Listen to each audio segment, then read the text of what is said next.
नमस्कार, मैं राजेश दलवानी। आप देख रहे हैं उल्लास लाइन बुलेटिन। शहर की ताज़ा खबरें देखने के लिए हमारे न्यूज़ चैनल को जरूर सब्सक्राइब करें। आवाज बंद करो, हमें बात करने दो। आवाज बंद करो, हमें बात करने दो।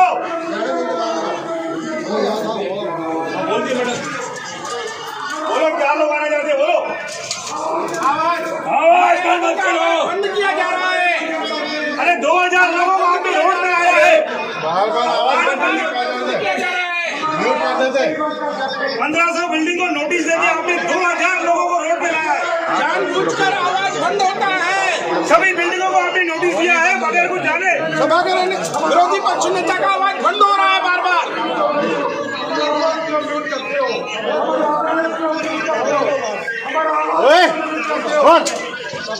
हाथ क्यों लगा रहे उसको?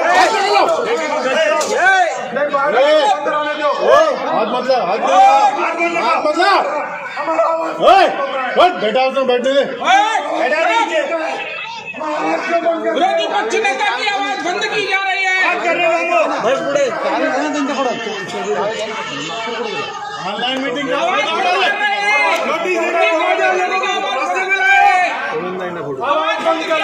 बार बार।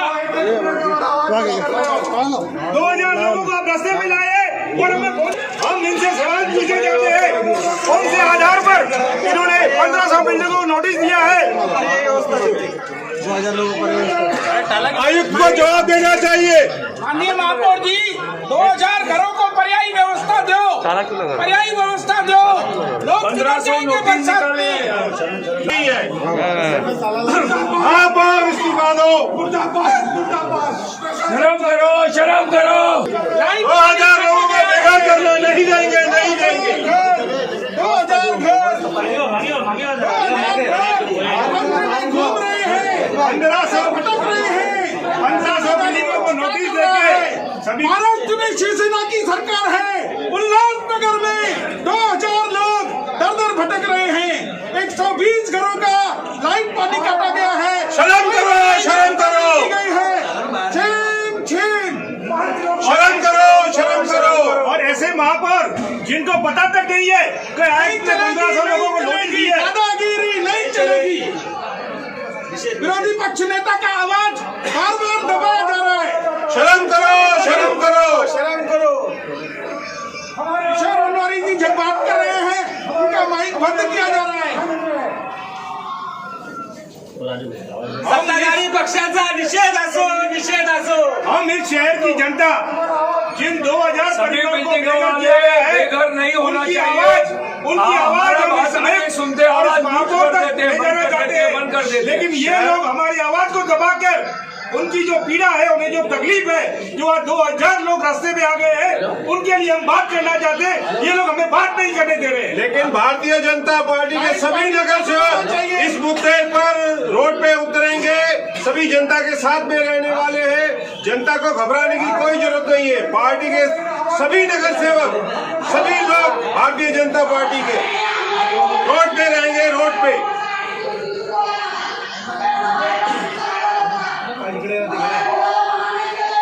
अरे महापौर जी, जब भी नोटिस निकाले थे तभी ये आवाज चाहिए थी आपकी। तभी कहाँ थे आप? अभी बोल रहे हो 1500 बिल्डिंगों को आपने नोटिस दिया है, तभी आपका मुंह बंद था और अभी आप बोल रहे हो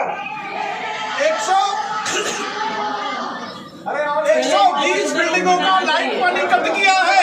महापौर को मालूम नहीं है। 2000 से भी ज्यादा घर, 2000 से भी ज्यादा फ्लैट धारक रास्ते में भटक रहे हैं। महापौर को मालूम नहीं है। शरण दीजिए ना उनको। आज का आज लाइट चालू होना चाहिए। महापौर ने लाइट काटा है क्या? सबका लाइट चालू लाइट महापौर ने काटा है क्या? महापौर ने काटा है क्या? आपकी सत्ता है। ये सबको पता है, आपको सत्ता बर्दाश्त नहीं हो रही। सत्ता बर्दाश्त नहीं हो रही, पता है।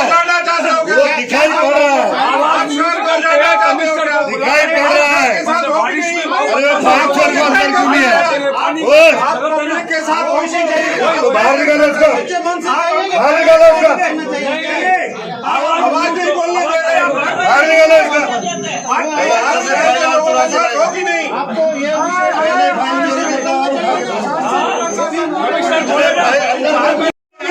ये नोटिस भी कर रहे हैं। नौटंकी की बात नहीं है। तो क्या चाहिए? विरोधी पक्ष को बोलने नहीं दिया जा रहा है, शहर के मुद्दे पे बोलने नहीं दिया जा रहा है, तुमने पब्लिक के लिए बोलने नहीं दिया जा रहा है। आज शहर का माहौल कैसा है? अब आदमी दर दर भटक रहा है। बात कर रहे हो? ये चौधरी हमारे बात है, म्यूट कर दे रहे हैं, म्यूट कर रहे हैं, नौटंकी कर रहे हैं आप। नहीं म्यूट कर रहे हैं। हम अभी क्या बोल रहे हैं? ये नौटंकी कर रहे हैं। आपको अगर सही में करना है ना शहर का विषय, चलो शहर के विषय के साथ नहीं है, ये साबित कर रहे हैं। शहर के विषय के साथ सही में शहर के साथ है तो आओ शहर के साथ सब मिलकर काम करेंगे। नौटंकी बंद करो, नौटंकी कर रहे हैं आप। या तो पूरे उल्लासनगर में ही नोटिस बांटते हुए 1 नंबर से 5 नंबर तक 1.5 लाख लोगों को ही नोटिस बांटते हुए, या तो ये होगा या तो मेहरबानी करके बारिश में किसी को भी लाइट नहीं काटना चाहिए, किसी का भी पानी नहीं काटना चाहिए। और ये जो हमारे सिटी इंजीनियर के लिए वो बोलते हैं, वो साले खाली सिटी इंजीनियर नहीं, टीपीडी डिपार्टमेंट और सिटी इंजीनियर कारपोरेशन में बैठ के नोटिस इशू करते हैं। और जिसकी बिल्डिंग ओके है, एक का ग्राउंड प्लस फर्स्ट है, एक का खाली ग्राउंड फ्लोर बना हुआ है, उसको भी नोटिस दे रहे हैं। तो ये जो औरंगजेब का राज चल गया है, औरंगजेब का, तो ये बंद होना चाहिए। 4 महीने तक कभी किसी का भी लाइट पानी ना काटे, किसी का भी बिल्डिंग के लिए एक्शन ना ले, और मोर देन सफिशिएंट नोटिस का जवाब देने का टाइम दे। 1 हफ्ते में देंगे, 15 दिन के अंदर नहीं दिया तो तुम्हारा लाइट कट, पानी कट, बोर्ड लगा रहे हैं। तो ये मेरे को लगता है एडमिनिस्ट्रेशन की ये प्लानिंग है कि कोरोना से लोग मरे ना मरे, ये नोटिस देके पूरे उल्लासनगर को ये लोग मारना चाहते हैं। तो ये इनकी तैयारी है। लेकिन भारतीय जनता पार्टी अपने स्टैंड पे खड़ी है। हम लोग देवेंद्र फडणवीस साहब के राज में, उनकी अध्यक्षता में, और रविंद्र चौहान साहब के राज में खुश थे। मेहरबानी करके भारतीय जनता पार्टी के सभी पदाधिकारी पूरे महाराष्ट्र लेवल, भारत लेवल में रोड पे उतरेंगे। अगर उल्लासनगर की पब्लिक के साथ अन्याय करेंगे तो हम लोग नहीं सहेंगे। तो हमारी माननीय महापौर जी से रिक्वेस्ट है कि आज वो रूलिंग दे कि भाई सोच समझ के विजिट करके बाद में वो लोग नोटिस दे जिसका सचमुच धोखादायक हो, नहीं तो इंजीनियर को पैसा कमाने का रास्ता है। आज हमारे भाई अरुण शांत जी ने भी अपने वार्ड का किस्सा बताया। तो ये सभी उल्लासनगर में हर एक नगर सेवक के लिए सरदर्द बनने वाला है, हर एक के लिए प्रॉब्लम होने वाला है, कोई भी पार्टी का हो। तो इसी के लिए सभी हमारे जितने भी 83 नगर सेवक है यकमुश्त हो, और ये जो उल्लासनगर खाली कराने का प्लानिंग है और एक इंजीनियर को कमा के देने का प्लानिंग है, खाली एक नारवे एक ही इंजीनियर है थाना में, जिससे सब लोग जाके सर्टिफिकेट लावे, विजिट करावे, ये क्या तरीका है? इसी को आप लोग क्यों टाइम दीजिए, सपोर्ट सफिशिएंट टाइम दीजिए। धन्यवाद। माननीय महापौर जी, पर्यायी व्यवस्था जब तक नहीं होती है तब तक लाइट पानी चालू होना चाहिए। 2000 घरों का लाइट काट करके आप क्या दिखाना चाहते हैं? लोग दर दर भटक रहे हैं, 3 दिन हो गए हैं बिगर लाइट के रह रहे हैं। उनका स्ट्रक्चरल ऑडिट आपने नहीं करवाया है। आपने एक अंदाज पर, ये अति धोखादायक है, 112 इमारत या एक अंदाज है आपका, और सिटी इंजीनियर ने अपने रूम में बैठ करके यह धोखादायक बिल्डिंगों की यादी बनाई है। मैं माननीय महापौर जी आपसे निवेदन करूंगा कि आज का आज सभी की लाइट जोड़ी जाए और चार ऐसी कमेटियां बनाई जाए जो चारों प्रभाग समिति में जाकर के सामने जाकर के यह देखें कि कौन सी धोखादायक है, कौन सी नहीं है। अच्छे इंजीनियर अपॉइंट किए जाएं जो इसकी जानकारी दें, लेकिन लोगों को इस प्रकार बेघर-बार करना उचित नहीं है। माननीय महापौर जी, और जो सिलेंडर यूज करता हो तो उसका आप क्या सोचेंगे? पहले तो आप उनको एक शेल्टर होम के बराए सोचना चाहिए। अभी इतनी पब्लिक रोड पे आएगी तो आप उनको कहाँ पे रखेंगे? इस सवाल का जवाब दीजिए मुझे। माननीय महापौर जी जवाब दीजिए।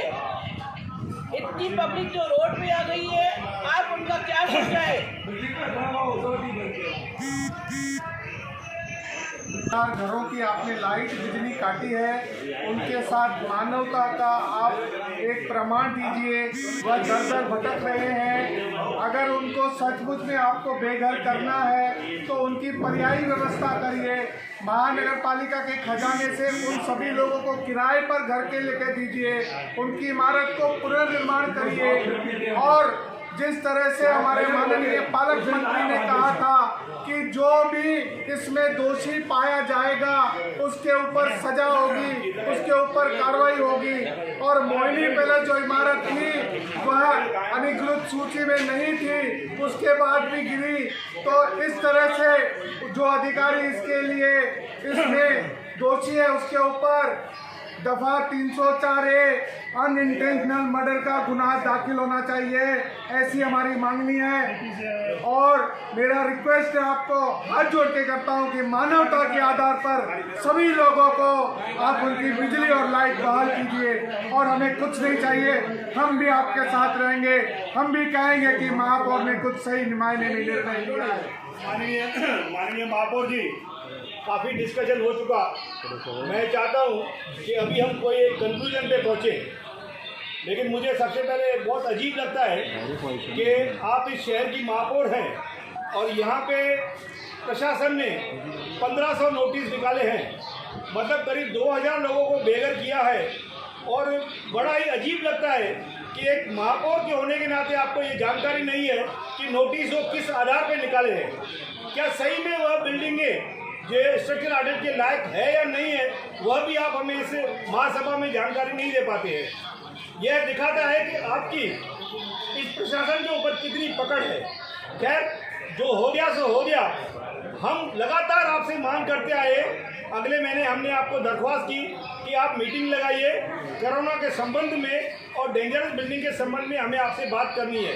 लेकिन दुख के साथ कहना पड़ता है कि आपने वह मंच भी ऐसा ही निकाल दिया और मीटिंग न लगाई। तो मेरी आपसे एक रिक्वेस्ट है, आज हम सीरियसली इस मुद्दे पे डिस्कस करें। जो लोग परेशान हैं, डेंजरस बिल्डिंग भी उल्लासनगर में एक महामारी की तरह है। आज लोग जो बिल्डिंग से निकल चुके हैं वो भटक रहे हैं। तो हमें जो नोटिस दिए हैं उसका कोई आधार, उसका कोई बेस होना चाहिए। महानगर पालिका के तरफ से एक स्ट्रक्चरल ऑडिटर की कमेटी बननी चाहिए जो यह तय करेंगे कि कौन सी बिल्डिंग को स्ट्रक्चरल ऑडिट करना है या न करना है। एक बात यह। दूसरी बात, जो 2 बिल्डिंगों में आपने और हमारे माननीय पालक मंत्री साहब ने ये आके उनको आश्वासन दिया था कि उनको तुरंत से तुरंत उनके परिवार में जिनकी मृत्यु हुई थी उनको 5 लाख मिलेंगे। लेकिन बड़े दुख के साथ कहना पड़ता है 5 लाख उनके लिए, उनके परिवार के सदस्य के लिए कोई मायने नहीं रखता है। लेकिन जो वादा हमने या पालक मंत्री ने किया था उस वादे को निभाना चाहिए। आज करीब 1 से 1.5 महीना हो गया, लेकिन वो लोग मांग नहीं पाएंगे। लेकिन ये हमारा और आपका कर्तव्य बनता है कि उनको समय पे वो पैसा मिलना चाहिए। तो मेरी आपसे ये दरख्वास्त है, जैसे हमारे माननीय अध्यक्ष झंडू कुशवाहा जी ने कहा कि आपने जो बिल्डिंगों को लाइट और पानी काट रहे हैं तो उस पर आपको विचार करना चाहिए। ऐसे ही किसी ने बोल दिया और आपने उस बिल्डिंग का लाइट पानी काट दिया, यह बिल्कुल गलत है। आप एक कमेटी नियुक्त कीजिए, उसके बाद में आप डिसीजन लीजिए कि स्ट्रक्चरल ऑडिट का क्या करना है, उसके बाद में कोई निर्णय लीजिए। और मैं ये आशा करता हूँ जो बातें हमने आपके समक्ष रखी है, आप या कमिश्नर प्रॉपर इन बातों का जवाब देंगे। केवल सुन के और मीटिंग समाप्त करना है यह नहीं करेंगे। धन्यवाद। हमारे विरोधी पक्ष नेता झंडू कुशवाहा जी ने चर्चा की, लेकिन 2019 में उल्लास लाइन बुलेटिन को सब्सक्राइब करें, बेल आइकॉन दबाएं और देखिए उल्लास लाइन बुलेटिन की न्यूज़ सबसे पहले आपके मोबाइल पर।